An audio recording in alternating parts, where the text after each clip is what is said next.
والآن مع الشاعر الغطري يوسف العنزي.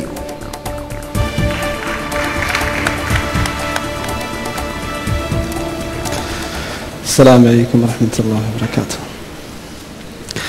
يقول: البارحة وأنا سهير العين في ظل تعبي، جعلت أعدل في الزمان الأجودي ورتبه، ولا فطنت إلا بصوت بنيتي قالت: أبي تكفى دخيلك داخل ثيابي بنية متعبة، الوقت خلاني أشب القلب والضلع حطبي، وعقب الفرح يا أبوي مضمون الحزن يا مصعبة، زوجتني رجال مذهب خاطره مو مذهبي، إما تخليني معك ولا تروح تأدبه. زوجتني رجال مذهب خاطره مو مذهبي، إما تخليني معك ولا تروح تأدبه. يا شين يا حلو السجايا يا عريب المنسبي، ما يجتمع في بيت رجال غبي ومؤدبه، إما تعقل ولا والله الذي حط شنبي اني لسرحها على بيتي وذنبك مذنبه. يا شين يا حلو السجايا يا عريب المنسبي، ما يجتمع في بيت رجال غبي ومؤدبه، اما تعقل ولا والله الذي حط شنبي اني لسرحها على بيتي وذنبك مذنبه. يا ظبيتا العروق ردي والعبي في ملعبي، ملعون ابو رجال ما هو يحترم من يطلبه، حطيتها في مرقبك ورديتها في مرقبي، وقطعت عرق الحزن وشرها على مسببه. صح لسانك موسى. صح لسانك يا يوسف. يعجبني الشاعر لما يختار القافية الجميلة، يعني قبل لا تكتب القصيدة لابد أن يكون هناك عندك تذوق للمتلقي، تحاسب عليه، تشوف أنه راح يستمع لقصيدتك بطريقة موسيقية جميلة تتقبلها الأذن أو لا. القافية تعبي أبي احطبي مذهبي في الشطر الأول، الشطر الثاني متعبة رتبة مصعبة. جميلة جدا هذه القافية، عجبني كثير. أشب القلب والضلع احطبي، أشب القلب والضلع احطبي، تصوير جميل جدا. أما تخليني معك ولا تروح تأدبه، شطر من أروع الأشطر، صفقوا عليه طبعا الجمهور، عجبني كثير. أيضا ما يجتمع في بيت رجل غبي ومؤدبه، رجال غبي ومؤدبه، تصوير جميل. الله يسلمك. عجبتني القصيدة كثير، عجبني إلقائك، صوت عالي بدون ارتباك، في ثقة في النفس، واثق من قصيدتك، واثق من اللي تقدمه. أهنيك على هالقصيدة. الله يسلمك. شكرا خالد. يوسف مساك الله بالخير. مساك الله بالنور. أنا ما عجبني ولا بيت في القصيدة بكل صدق،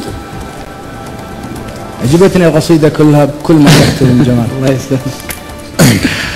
طبعا يوسف حضورك الأول أعتقد أظهر الكل سواء موجودين هنا، أنا أتكلم عن نفسي وأعتقد كثير من خلف الشاشة من المشاهدين تفاعلوا مع قصيدتك. عموما نصك عن جد أقول الكلام اللي أنا حسيته ومسؤول عليه.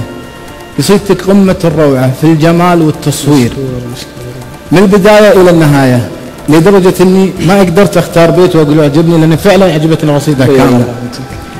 طبعا تسلسل جميل في كل بيت، كنت أشوف صورة، كأني أشوف مسلسل قدامي من خلال الحوار الموجود، من خلال التصاوير الموجودة في النص.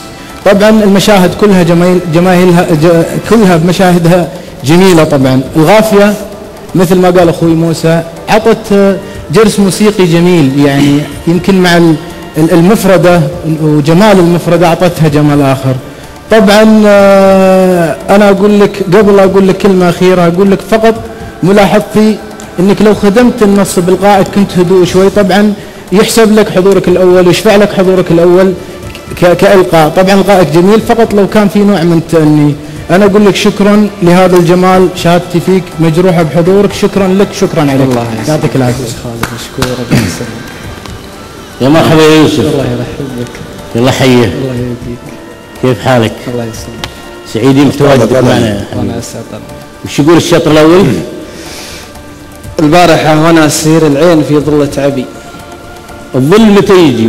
في الليل ولا في النهار؟ في النهار، انا اقصد ظل العين. ظل العين هذا شيء ثاني. بيض وجهك. طيب يا شين يا حلو، يا شين يا حلو السجايا يا عريب المنسبي. من هذا؟ من تقصد فيه؟ اقصد الرجل. ها؟ اقصد الرجل الذي الرجال اللي انا اخاطبه. اللي تتخاطبه. طيب هو شين ولا حلو السجايا ولا عريب منسب؟ هو عريب المنسبي وحلو السجايا، لكن فعله شين. لا ما هو بحلو السجايا، اذا فعله شين ما هو بحلو السجايا. ما يصير. انا صفق له. دعنا نتفق يا استاذ. انا لما يجيني واحد انا ما اعطيته يا طويل العمر، تسمح لي اني ارد؟ اي اسمح لك. انا ولا برد عنك انا؟ وافي يا ابو. انا ما اعطيته الا اني عارف انه حلو السجايا. صح. فاقول له يا شين يا حلو السجايا. لا ما تجتمع، هي ما تجتمع في شطر واحد بعد تجمعها.